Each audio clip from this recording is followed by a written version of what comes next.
stop the run. What do you just make of their performance? It's great. I mean, they have that type of performance every week. I feel like they're elite guys that I feel like can play at the next level. So I'm happy that they're on my team. All right, gentlemen, thank you so much. Thank you. Thank you.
guys. We'll start with your opening statement from Coach Brent, and then we'll take questions. Yeah, let's go. Yeah, wake up, baby. What an awesome day in Arizona Stadium. I just want to, first of all, thank you all for being here. Really appreciate it. Really special day. It was awesome having Antoine Kaysen being our honorary captain, all the football alumni that came back, all the alumni, the students, everybody that showed up for homecoming, that showed up to cheer on this team. It was just an incredible day. It was an incredible day in there. The impact the crowd had on the opponent late in the game was significant. I don't think that kid didn't, like, that field goal late in the game. And I know I'm jumping ahead and everyone's like going to be mad at me for doing that. I don't really care. Like, that crowd mattered in that moment. That crowd impacted that moment. And that's what we're talking about building a real, just challenging, hard home field advantage at Arizona Stadium. This team is really special. It's an awesome group of people. Just when I think about all week, I talked about what a physical game this is going to be. I said it over and over again, and because we have a ton of respect for Kansas, and we knew who they are. Super well coached, outstanding in all three phases, right? They're the best special teams unit in the Big 12, statistically. So we knew that it was going to be an incredible battle. But our players just kept responding. We just kept finding ways to respond in some really tough moments. Down 10, we responded with a touchdown right before half. There were so many good things that we can be so excited about. And I know it wasn't perfect, and that's okay. We'll fix that. We're accountable for that. That's what Red Line is. The accountability piece is a huge part of it. But we're going to enjoy this. We're going to enjoy every part of this. The excitement in that locker room, the joy coming off the field, the joy on the field at the end of the game, that last moment when it hit zeros and everybody got to experience that was magic. Just absolute magic. So, shoot, I'm fired up if you can't tell. What do you got for me? Thank you, Coach. We'll start with Brian and Chris. After those back-to-back one-score losses last month where it seemed like the breaks weren't going your way for whatever reason, did it feel like maybe you guys were finally getting a little bit of that on your side? You had 2 interceptions, one that gets called back for a penalty, another one that was ruled incomplete. Their quarterback had to come out of the game at a certain point. Just all these little things that seemed to be working in your favor. Do you feel like it just kind of worked in your way this once? Well, I think the three things you mentioned were all facts. Like, one was definitely a penalty. One was definitely not an interception. You know what I mean? So, like, that part of it, like, what I choose to believe is that we learned from the BYU and the Houston experience. We went into this game absolutely respecting the hell out of Kansas, and we knew that we were going to have to keep swinging, keep standing up. Like, they were going to land punches, and we had to keep answering the bell, and they did. And that's what I'm excited about. Chris and then Justin.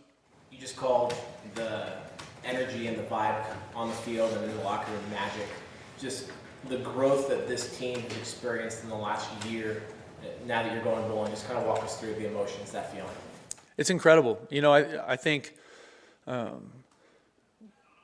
there's a lot of people look at you with your cell phone going off in here. Like in a team meeting, you'd be in big trouble right now, just for what that's worth. Okay, so the thing that I think about with your question there is that lots of people chose to be here, and lots of people chose to stay. And they either chose to be here, they chose to come, or they chose to stay because they believe in the University of Arizona and they believe what we're doing with our football program. And I don't think you get that if you don't have good alignment from your president, your AD, head coach. Like you have to have it from the top down. And when you think about the decision to elevate Coach Gonzalez, Desiree, all for it, right? The decision to bring in Seth Daggy, Desiree, all for it. You know, that matters, right? Like, you have to have support and you have to have everybody rowing in the same direction.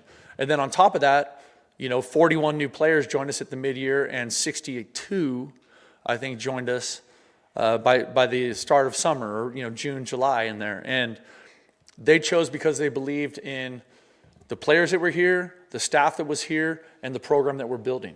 And that's what we're excited about. Like, this is a stepping stone, right? Like, yay, we got to 6. Like, that's not good enough for me. That's not good enough for these kids, right? We want to keep playing good football. How can we continue to improve, continue to find ways to elevate Arizona football? That's what we're doing. Justin and then Michael. Did you show up in the game today wearing bowling shoes? It's funny. It's funny. That's a common. That is a common question I get about my shoe choice. But those are saddle shoes, and they're swaggy as hell. And that is my jam. Okay, I've been a saddle shoe guy for a long time. I mean, you only notice after we win our 6th game. I've been wearing those same shoes every game this year. You know what I mean? But it was disheartening because I used to get custom made like spikeless golf shoes, FootJoys, in the school colors where I was coaching, everywhere I've ever been. And then in the last, once I got hired here, FootJoy went out of the saddle shoe design. They stopped doing it. And so now I can't get the red and blues, or otherwise I'd be rocking those everywhere. And you can call them bowling shoes if you want, but I know what I'm doing. Michael and then Jason. It seemed like Kansas kind of took up the page out of Danny G's book with a lot of disguised blitzes and funky looks on defense, with giving your offensive line some trouble picking that stuff up. What problems did they cause, and how were you eventually able to overcome it? That's one of those things that you know about playing in this Big 12 conference. Everybody can play. Everybody's good. Any given Saturday, just look across the conference.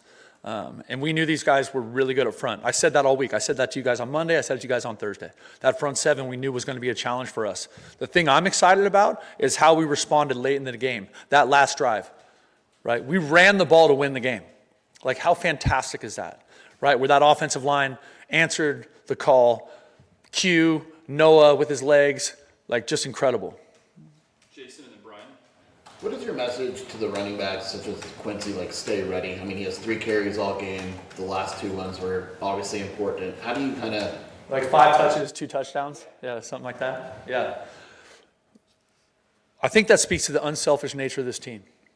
I think it speaks to how one of the really special things about this team is how they celebrate each other's successes. Like, there's not jealousy there. I've been part of teams where inside the same position group, like, guys were like literally hoping someone fails so that they can get a chance. It's not like that with this team. Like, those guys were so excited. You should have seen all the running backs with Q in the locker room. You know what I mean? Like, that part of it, I think, is really, really special. But all of those guys contributed today.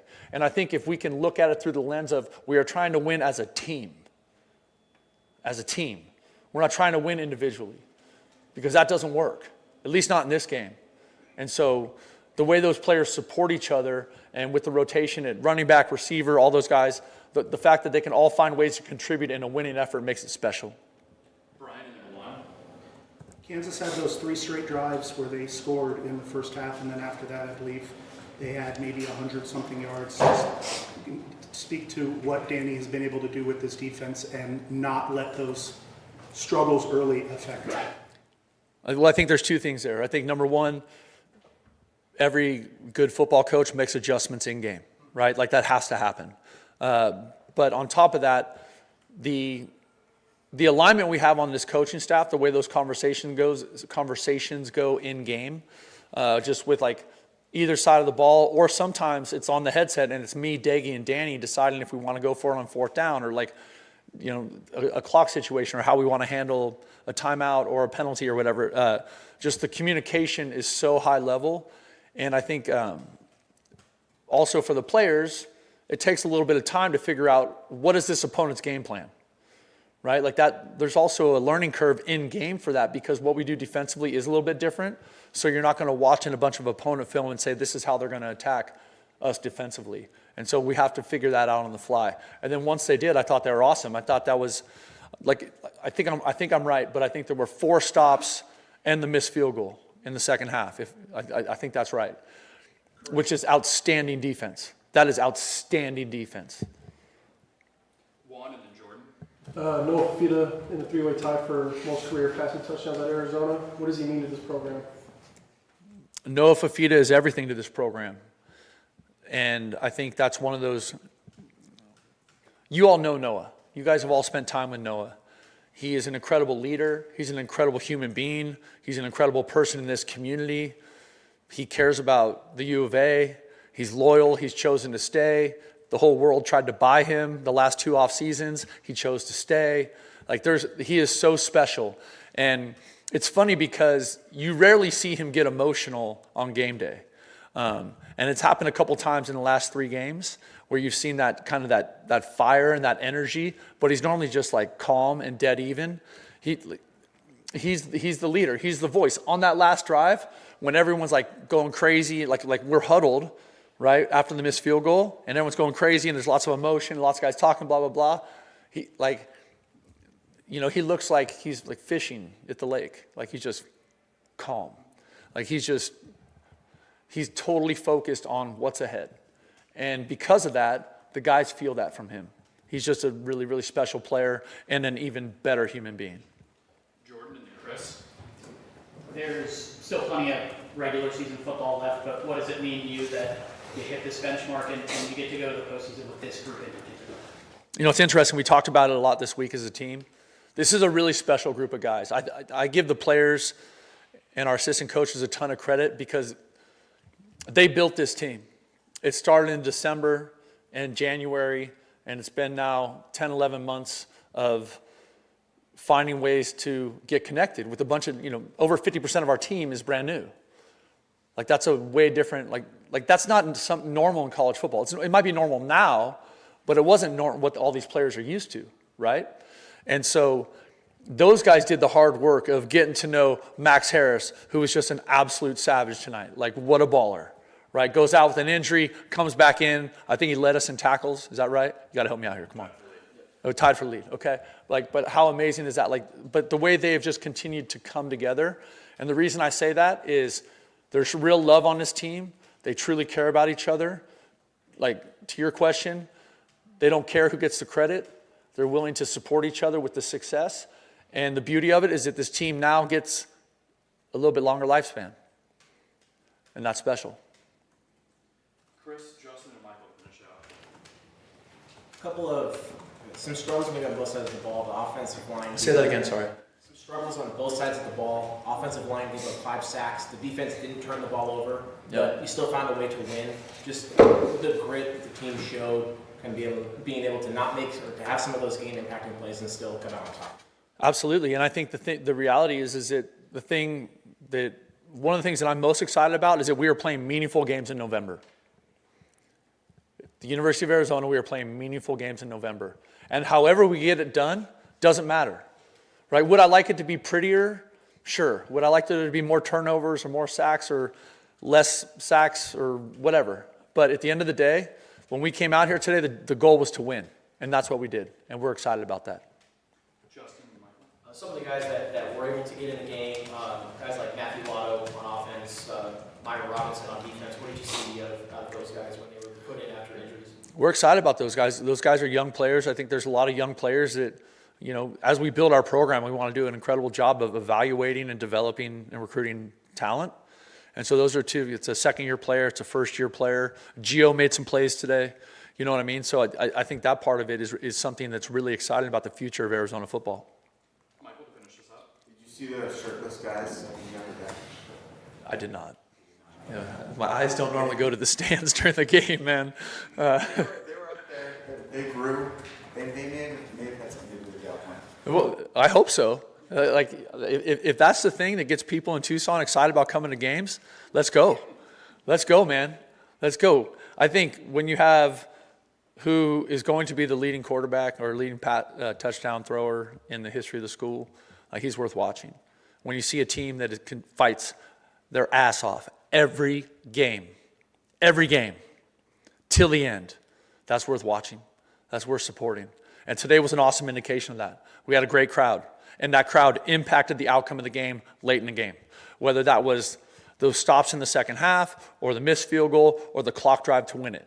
And how incredible was that when that thing split and Quincy housed it, and the way the stadium just erupted, the way the sideline erupted.